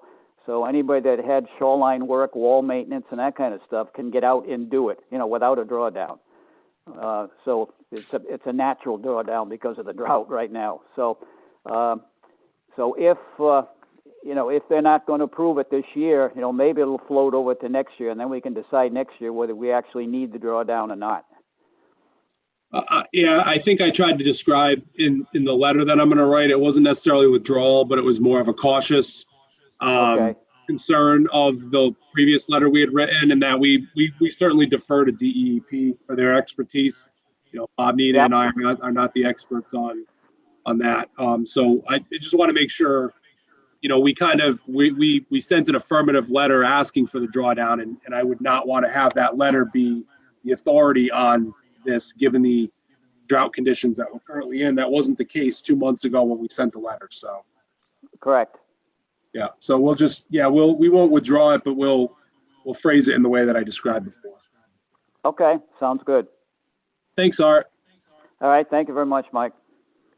Any other public comment on agenda item number 12? Okay.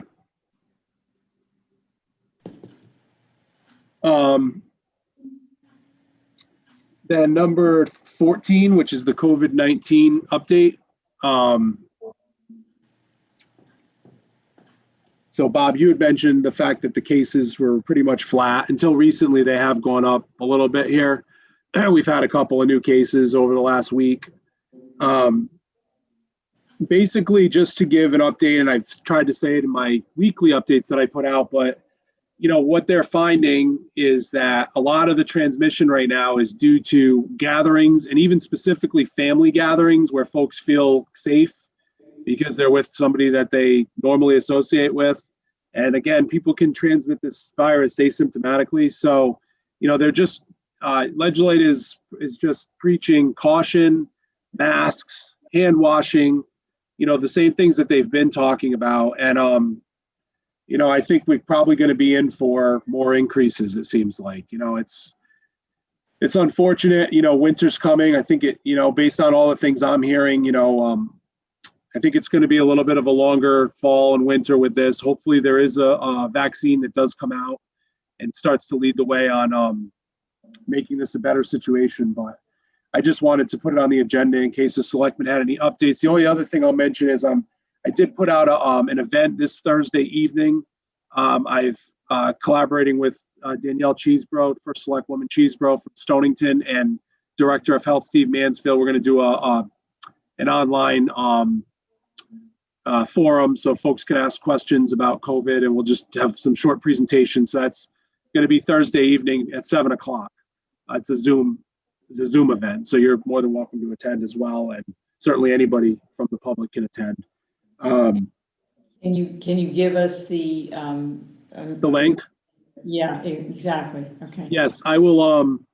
I'm actually going to send a news blast out. I'll make a note of that, to send a news blast out to everyone tomorrow on that, Nita. So check your email. it'll have the Zoom link in there because I didn't include it in my update last week. I forgot, and I want to get it out there to the public anyway, so that way everyone will get it. It's on Facebook now, but that way people that aren't on social media will know. And Mike, while I have you for a second too, the addition in the town, I know you can't tell us who, but is this younger people now? Is this a different group of people in terms, do you get to know who the people, not the names necessarily, but what level they're on? You mean what age group are the people that are affected? Yes. So yeah, when they Ledgelite sends out a weekly report on Fridays, and it will generally say the age range of people. That question came up on my last Wednesday call, as far as the age range of people that are being affected, there has been kind of a little bit of more younger people. When I say younger, I mean 20s and 30s, seem to think that they have like an immunity or whatever. I mean, I'm not trying to stereotype, but they're more apt to go to like gatherings, and that's where it gets passed along. And unfortunately, if somebody contracts it, they've got to quarantine for the 14 days. And if you are, and the rule is, if you've been in proximity to this person for 15 minutes or more, it's 6 feet or less space, then you also need to quarantine, and you should get a test if that's the case. So most of the time what happens is if a spouse or somebody who lives in a house, gets affected with COVID, it generally is going to affect the whole household. We've seen that where, it's spouse and then the other spouse, whether they tested initially or it takes a day or two, that's why they have to quarantine, because they may not initially be positive, but ultimately, if you live in a house with somebody who tests positive for COVID, the likelihood is, unless you've done a great job keeping to yourself, is that you're going to end up getting it. Yeah, and where do people in this town get the tests? I never heard ever from all of this where the test is. So most of the time, people who have a primary care physician would call their doctor, and their doctor will advise them as to where to go. People are going to Bacchus for the tests a lot of the time. CVS is doing free tests for people. I think they're still doing them. You just go online and you can make an appointment for a test. What I tell people about the tests is, and it's changing a little bit now, but my big concern initially was that the tests, though they were easy to get, the results took a long time to get.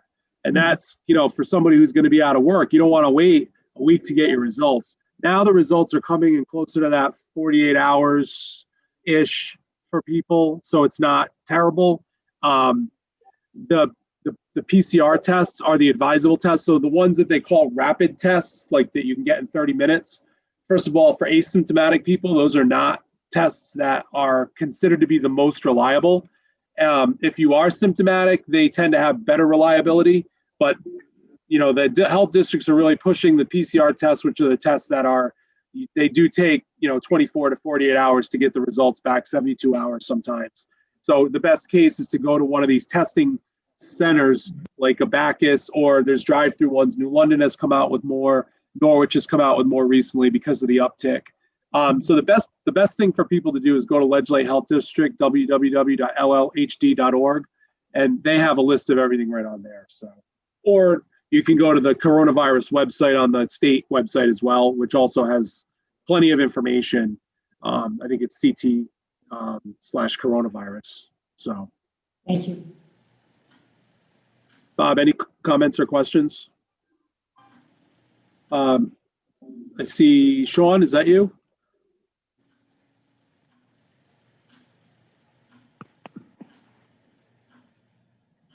Sean, you recognized?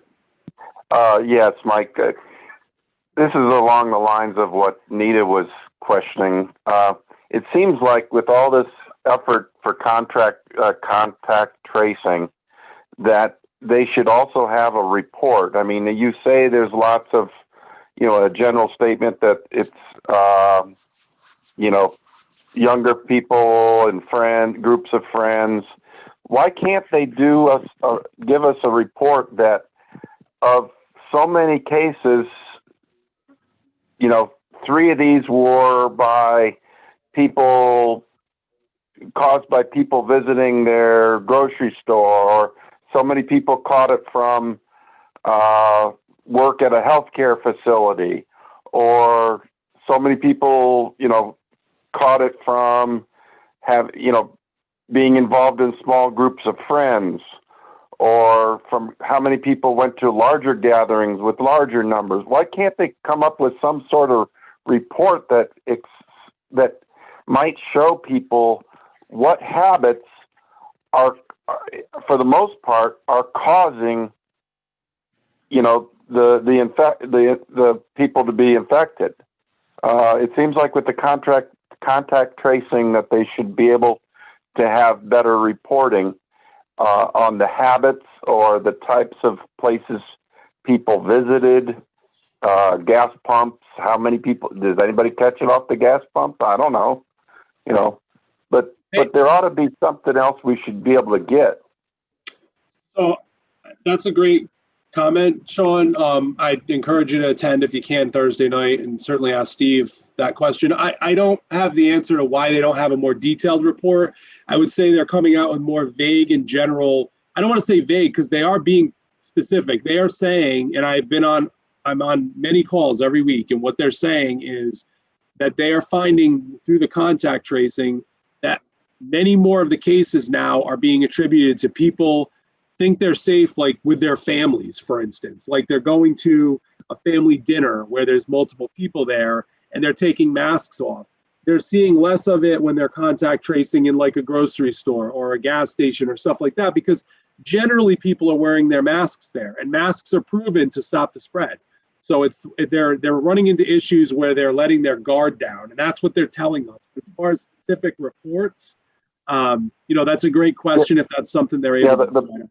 The public's not getting aren't going to the meetings with you, so they don't, and I don't think they're giving you quite as much detail that they're able to. But I would think that would be something that they would benefit having available for a Thursday meeting.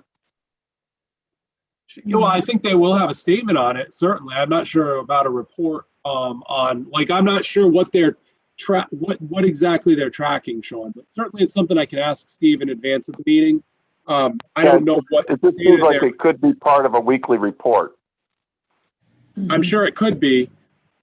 Again, I know they're inundated, with their contact tracing. So I don't know if it's something that's part of a data set that could be exported or not, but that's something I can ask.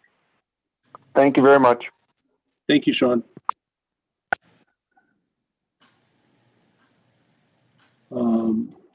Juliet? I very quickly say the Pawcatuck, it's the HR department right outside of the Stonington High School, does free testing on Fridays. Don't quote me on the time, but I believe it's 10 to 3. Anybody can go. So it's the Human Services Building, and it's Right. 9 to 3:30. I just looked it up.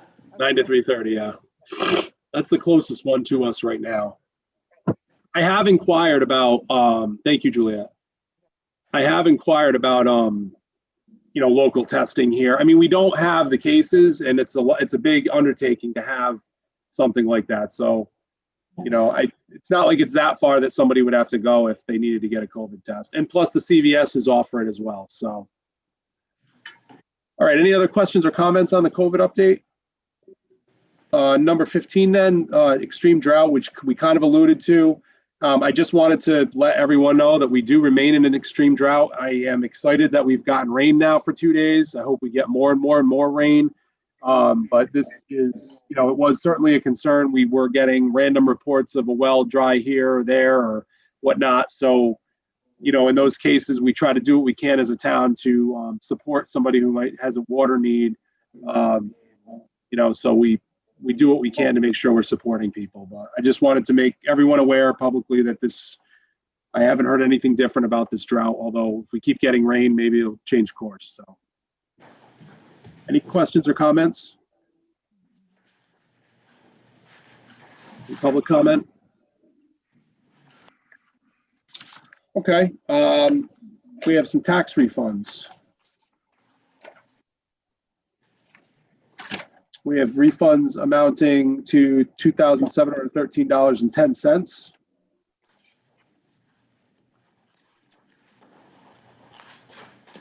So I'll make a motion that we approve the tax refunds as listed in our packet, totaling $2,713.10.